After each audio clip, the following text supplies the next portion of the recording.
Operation Sindoor సమయంలో వేలాది డ్రోన్లను భారత్పై ప్రయోగించిన పాకిస్తాన్ వాటిని గాల్లోనే ధ్వంసం చేసింది భారత్. ఒక్కసారిగా వందల సంఖ్యలో దూసుకొచ్చిన డ్రోన్లను భారత్ ఎలా అడ్డుకుంది? ఇప్పటికీ ఇది ఒక మిస్టరీ. ఆధునిక భారత యుద్ధ తంత్రాలకు ఇది సక్సెస్ఫుల్ మచ్చుతునక. ఆ వివరాలు ఎప్పుడూ ఆసక్తి కలిగిస్తాయి. తాజాగా ఈ అంశానికి సంబంధించిన కొన్ని వివరాలు ప్రస్తుతం చర్చల్లోకి వచ్చాయి.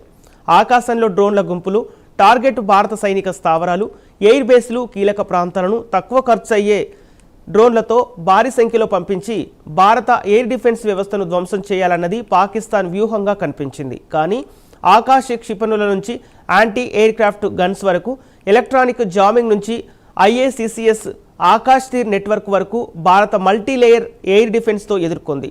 ఆపరేషన్ సింధూర్ సమయంలో జరిగిన ఈ డ్రోన్ వార్ ఆధునిక యుద్ధ స్వరూపాన్ని మరోసారి ప్రపంచానికి చూపించింది.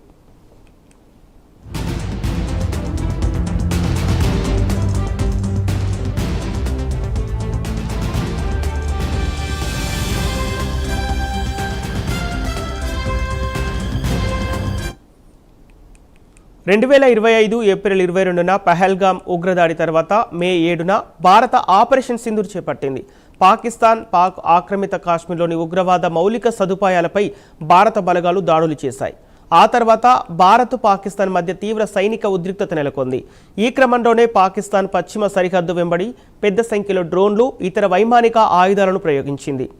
జమ్మూ కాశ్మీర్ నుంచి పంజాబ్, రాజస్థాన్ నుంచి గుజరాత్ వరకు పలు ప్రాంతాలను లక్ష్యంగా చేసుకున్న ఈ దాడుల్లో వందల సంఖ్యలో డ్రోన్లు ఉపయోగించినట్లు భారత వర్గాలు వెల్లడించాయి. తక్కువ ఎత్తులో ప్రయాణించే డ్రోన్లతో భారత రాడార్లను ఏమార్చడం, ఒకేసారి అనేక టార్గెట్లు సృష్టించి ఎయిర్ డిఫెన్స్ను ఒత్తిడికి గురి చేయడం, ఖరీదైన ఇంటర్సెప్టర్ మిసైల్స్ను పెద్ద సంఖ్యలో ఖర్చు చేయించే ప్రయత్నం చేయడం వంటి వ్యూహాలు ఇందులో కనిపించాయి. కానీ భారత్ ఒక్క ఆయుధం పైన ఆధారపడలేదు. Multilayer defence ఉపయోగించింది. తక్కువ ఎత్తులో వచ్చిన డ్రోన్లపై L-70, ZU-23, సిల్కా వంటి యాంటీ ఎయిర్ క్రాఫ్ట్ గన్స్ను ప్రయోగించగా అవసరాన్ని బట్టి సర్ఫేస్ టు ఎయిర్ మిసైల్ వ్యవస్థలను ఉపయోగించింది. ప్రతి చిన్న డ్రోన్పై ఖరీదైన క్షిపణిని ప్రయోగించకుండా ముప్పు స్థాయిని బట్టి సరైన ఆయుధాన్ని ఎంపిక చేయటం కీలకంగా మారింది. ఇక్కడ ఎలక్ట్రానిక్ వార్ఫేర్ మరో రక్షణ కవచంగా పనిచేసింది. డ్రోన్ను పేల్చేయటమే పరిష్కారం కాదు, దాని కమ్యూనికేషన్ లేదా నావిగేషన్ అడ్డుకొని నిర్వీర్యం చేయటం కూడా ఒక ఆయుధమే. జామింగ్, ఇతర సాఫ్ట్ కిల్ పద్ధతులతో అనేక డ్రోన్లను నిర్వీర్యం చేసినట్లు భారత సైనిక వర్గాలు తెలిపాయి. దీంతో ఖరీదైన క్షిపణుల వినియోగాన్ని నియంత్రిస్తూ తక్కువ ఖర్చుతో డ్రోన్ ముప్పును ఎదుర్కొనే అవకాశం లభించింది. ఈ మొత్తం ఆపరేషన్లో కీలకమైన మరో అంశం నెట్వర్క్. భారత వాయుసేనకు చెందిన integrated air command and control system IACCS భారత సైన్యానికి చెందిన ఆకాశ్ తీర్ వ్యవస్థలు, రాడార్లు, సెన్సార్లు, ఎయిర్ డిఫెన్స్ ఆయుధ వ్యవస్థల మధ్య సమన్వయాన్ని పెంచాయి. ఆకాశంలో ఏం జరుగుతుంది, ముప్పు ఎక్కడి నుంచి వస్తోంది, ఏ ఆయుధంతో దాన్ని ఎదుర్కోవాలి వంటి అంశాల్లో వేగంగా నిర్ణయాలు తీసుకునేందుకు ఈ ఇంటిగ్రేటెడ్ వ్యవస్థలు ఉపయోగపడ్డాయి.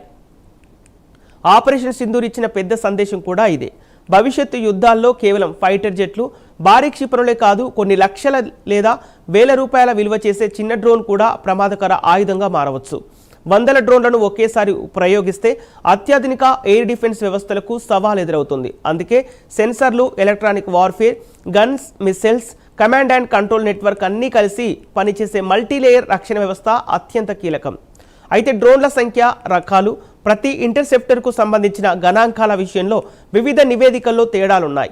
అందుకే 600కు పైగా డ్రోన్లన్నింటినీ భారత్ కూల్చేసింది. అన్నిటి దానికంటే పాకిస్తాన్ భారీ స్థాయిలో చేసిన డ్రోన్ దాడులను భారత్ ప్రధానంగా అడ్డుకొని కీలక స్థావరాలకు విస్తృత నష్టం జరగకుండా తన ఎయిర్ డిఫెన్స్ గ్రిడ్ను నిలబెట్టుకోగలిగిందన్నది మరింత ఖచ్చితమైన విశ్లేషణ. ఆపరేషన్ సింధూర్ కేవలం భారత్ పాక్ సైనిక ఘర్షణలో ఒక అధ్యాయం మాత్రమే కాదు. డ్రోన్ యుద్ధం ఎలా మారుతోంది, తక్కువ ఖర్చుతో వచ్చే ముప్పును ఖరీదైన రక్షణ వ్యవస్థలు ఎలా ఎదుర్కోవాలి, స్వదేశీ కమాండ్ నెట్వర్క్లు ఎందుకు కీలకమనే ప్రశ్నలకు భారత సైన్యానికి లభించిన రియల్ వరల్డ్ పరీక్షగా కూడా దీన్ని చూడవచ్చు. Akashteer, electronic warfare, anti aircraft guns, వీటన్నింటినీ సమన్వయమే పాకిస్తాన్ డ్రోన్ వ్యూహాన్ని ఎదుర్కొనటంలో భారత్కు కీలక బలంగా నిలిచింది.